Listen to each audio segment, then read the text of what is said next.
Hello, I'm Reverend Karen Davis of First Christian Church.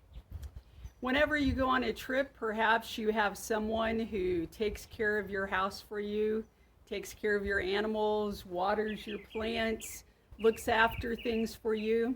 And usually when you do that, you want to ask someone that you know you could trust, someone that will take good care of all that you have left behind. Well, it's not unlike what we find as we reflect on this week's passage from John 21, verses 1 through 19.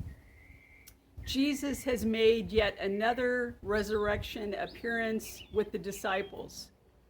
And he asked Peter, not once, not twice, but 3 times, if Peter loves him.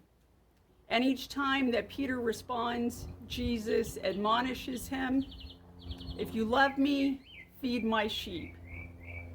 Jesus is asking this question and giving this direction to Peter and to all disciples throughout the centuries, that we are to demonstrate our love for God by caring for God's children, by caring for God's creation.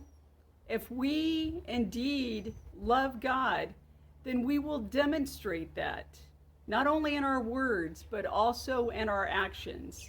We will do those concrete things, like caring for those in need of food, shelter, those in need of love and compassion, those in need of a listening ear, those in need of knowing of God's grace and God's hope.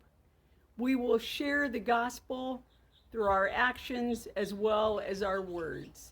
And we'll go a step further by showing our love by caring for all that God has put us in charge of, by being good stewards of God's creatures, both small and large.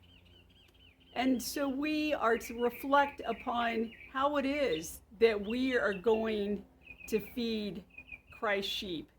How are we going to provide for God's people, God's world, God's creation?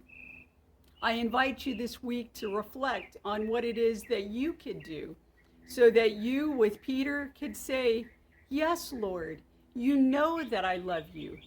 You know that I love you by how I live each day, by the choices I make, by the things I do. I demonstrate my love for you. May you go forth this day loving God with your heart, your soul, and your mind, and demonstrating it in your words and in your actions. God bless you and guide you.